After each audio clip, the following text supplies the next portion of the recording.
Thank you, ladies and gentlemen. It's good to be back at IAT almost after 3 years with some new ideas. Past 3 years or little before that, I've been working on the foundation of learning, getting back to basics, which I thought was very important. This particular presentation is about sustainable learning, the path to sustainable learning. It's a bit of a tongue twister. It's a Sanskrit word, conjugation of two words, nidhi and dhyasam, which nidhi is basically treasure, or you can say knowledge, and dhyasam is relearning the whole thing. So, past century we have been training, learning, everything, but every time we tend to forget. That's why we have recurrent courses, refreshers. We keep training our pilots and crew. So the point is, what is the need for all this, and how can we sustain learning for a period of time? We have different types of courses. Now we have EBT or CBT or UPRT. And what is the need for all this if there is a sustainable system which keeps correcting itself and identifies the new challenges? So the basic is that we are all human beings, social animals. We live in a society, and we cannot separate ourselves from the society. We come to a training room or go for a flight. We have a part of the society with us, so we cannot just disconnect and enter a classroom. So that baggage is always with us. Something which I am here right now might not be. So there is no beginning, there is no end. It is a continuous process. The only thing that is constant is change. So we have to accept that and be ready for change. But one thing we have to keep in mind from a safety man's perspective, that there are threats. We think we have overcome a threat, but there are latent threats also, which may have got activated. So a few presentations I've heard, yes, there are few things which are new, but what about something which was latent, could become active? Have we catered for that? So that is what safety management system is there about. It's a full circle, continuous process. This is a meme, very common meme, interlinking teaching and learning. So you'll see teach and the reflection is kind of a distorted learn.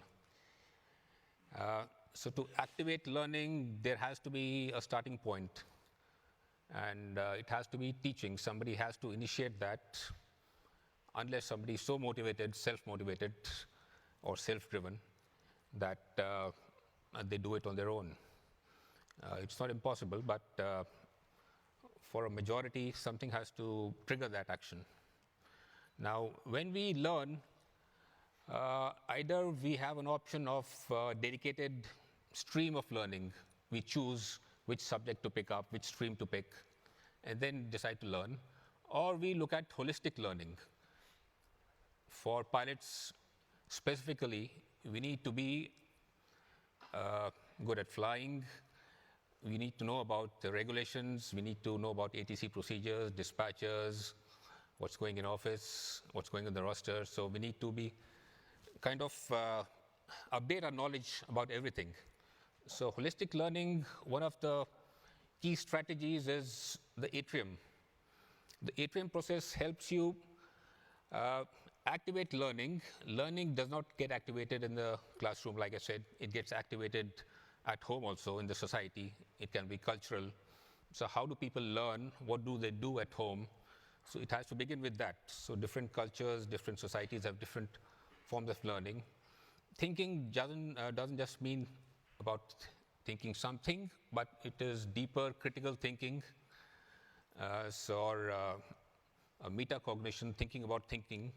So something deeper. So we need, as a society, to inculcate that factor. When you think about something, we need to go a few steps further and find out how it initiated, what caused it, and what are the other factors which affect thinking.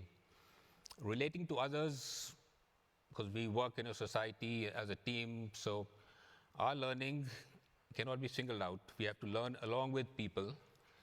And something is called differential learning. For example, in a classroom, we can have a bright student and we can have a student who's challenged. So the class has to progress in a way that the teacher is able to handle the two extremes.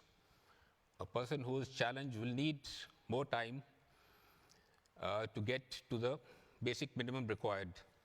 Whereas a person who's too bright, by the time will get bored, disinterested, demotivated, and his learning curve will begin to drop. So the learning system has to identify these two extremes. In differential learning, we try to motivate the person who is thinking more, who's brighter, so that he continues to perform better. So in a cockpit, we have a captain with more experience, a first officer who's just out of his type rating. So if the curriculum is standard, one size fits all, so the captain who may be bright might get a bit bored since he's doing the same thing again and again for the past so many years. On the other hand, it could also be possible a student is very bright, he's eager to learn.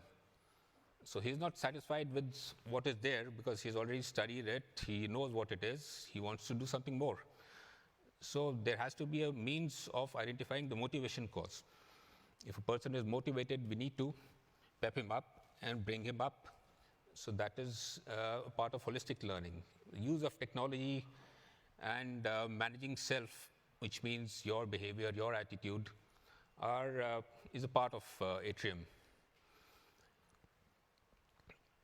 So active learning is through society, thinking is deeper thinking, relating to others, using language symbols, and managing self. So learning, as we see, vis-a-vis time.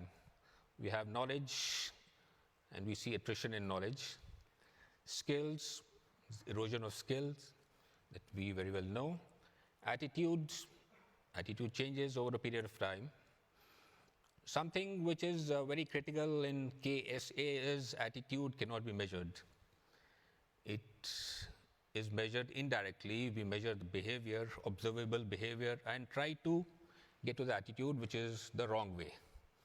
So it is the wrong way street that we are entering.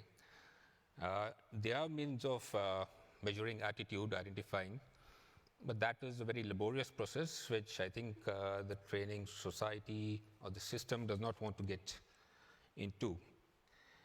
So what is recorded in the data is the behavior. The behavior is what is there at the moment. It could be triggered due to anything else. That doesn't mean the attitude is different.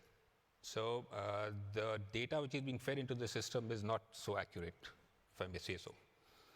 Last thing is motivation. Over a period of time, the motivation goes low unless you can identify. So anytime you go for training, anybody in any industry, the company or the organization thinks that we train this person, he'll come back and our revenues will go up, productivity will go up. But what the individual is thinking is, I'm going for training, what is in it for me? What am I gaining from this training? If the organization is not able to identify that, then he just goes there, sits there, time passes, he comes back. And of course, in our industry, there is no measure of the revenue. So return of investments is not measured. Every time 6 months we go for a simulator, the company invests a few $100, $1,000. But what is the change which was observed? Is it a positive change? That is not being measured. So return of investment is not measured, and the motivation is low. So motivation can be both intrinsic and extrinsic. So what we do while playing games is intrinsic. So nobody tells us to play a game, we are driven to play the game. But extrinsic is something else from outside, like money or gifts. That works for a certain period, then it erodes. Sustainable, as I said, sustainable is not just keeping the levels, but also the challenge to identify. So there is a need to develop a strategy to retain and sustain. So, for example, if we have EBT or competency-based training, the system should be able to identify in the next 10 years or 20 years what would the challenges be. If the system identifies, then how does it automatically update? Like instructional design, somebody has to develop a procedure so that we don't have to come up with a new nomenclature every time. Oh, I've come up with a new training methodology. So everybody starts evaluating. It takes about 5 years to evaluate. Then everybody, half the people shift or not. So there's a wide variety or range, too much of a range in the training methodologies. Sustainable is performance, can be said as ability, resource, and motivation. So the most important fact here is motivation. You can have average ability, average resources, but if you're highly motivated, your performance is high. So these are not exactly interchangeable, but if you're highly motivated, no resources, then again it becomes zero. So there has to be some level of ability, which is the assessment, what we do, and some basic resources, but the motivation is the basic part. We have seen in industries, you see the armed forces, that is the motivation. They may not have the arms, but they keep motivating the soldier. That is the key factor. Now, once we have learned about learning, how to learn, this is a new, or rather a different concept called structure of observed learning outcomes, SOLO. Another way of assessing. The good part in SOLO is that the trainer can assess a trainee's level. The trainee can in turn assess the trainer's level. Because we have the Bloom's taxonomy, but that does not allow this kind of flexibility. So if you see the beginning, it's pre-structural. It is blank. The trainee doesn't know anything. He's clueless. Then he acquires something unistructural. At least he knows the SOP. He can do it well. Then multi-structural. For example, he knows he can do a precision approach, non-precision approach, RNAV, visual, 4 different ways. And further, he goes to relational. Now he can relate. So if my visibility is so and so, I can do this approach. If not this approach, which is the best kind of approach? So he can evaluate all 4. And the last one is extended abstract, which is he knows what is going on, and he can suggest changes based on his conceptual knowledge.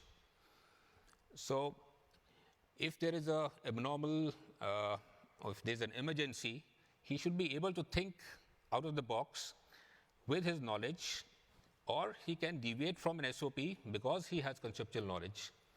So that is the last part, the extended abstract. So a trainer can assess.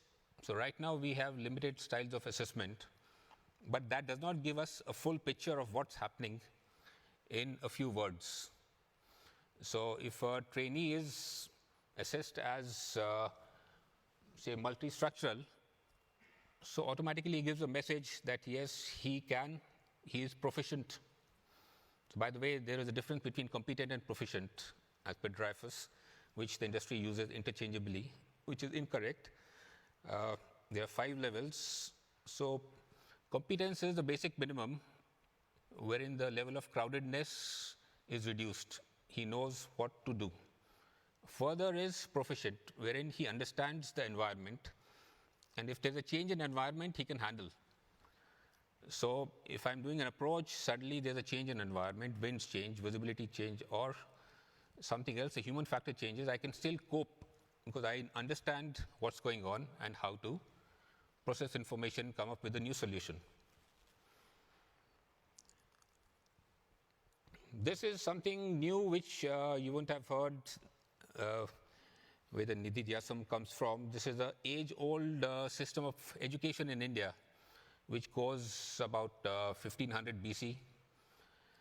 This is a 3-step education process, which starts with the first one is Shravan, which is listening attentively without interruption, which basically means that you don't carry your biases or baggage. You just listen to a person. What does he have to say? Rather than in your mind, there would be conflict. If I'm listening to somebody presenting, automatically my mind starts playing up. with negative or positive thoughts. I'm in agreement or disagreement. So I'm judgmental from the beginning. So here it is Shravan, which means just listen to a person. Manan means memorizing, that you have listened to a person now without manipulation or distortion of emotions. Just remember it. And the third and the last which comes is a continuous process of questioning, challenging, relearning, rejecting, or reaffirming everything which you have learned. In the Japanese culture also, they have shirohu.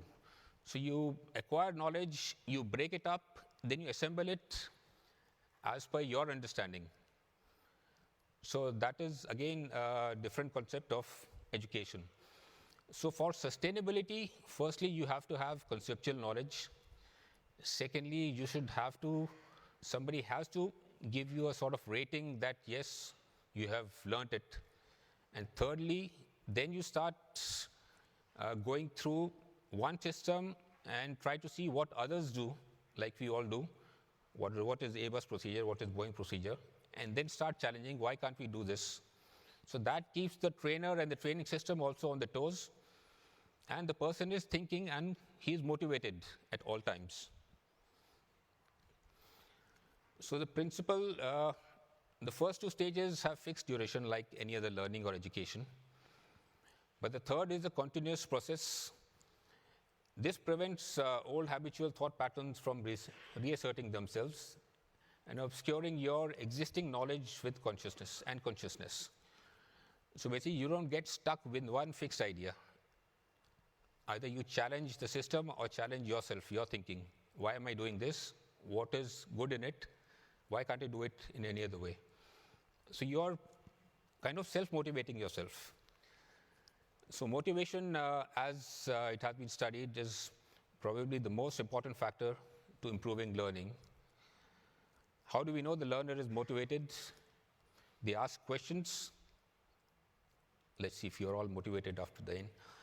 Volunteer answers and appear to be happy and eager. So this is what has been written. So the basic is motivation, and motivation. So we can go back from motivation or move forward if we accept motivation is the key. So to summarize, knowledge, skill, and attitude change over a period of time. The current methodology does not sufficiently address sustainability of learning. Motivation is a key to sustenance and needs to be a part of competency. Like you have knowledge, skill, and attitude, it needs to be knowledge, skill, attitude, and motivation. Motivation need not be graded, but of course it needs to be measured. There are means of measuring motivation. At all times, the company or the airline needs to know if your person or the pilot is motivated enough. It can be measured every 6 months whenever you do a simulator or a classroom. There has to be some means of identifying so that you can address what is in it for me the next time, or the system needs to address. And not just learners, but trainers must also be motivated to perform. So it is not just for the trainees, the trainers who are the most important in the triangle, trainer, trainee, and content, need to be motivated so that they can make it a success. Thank you very much.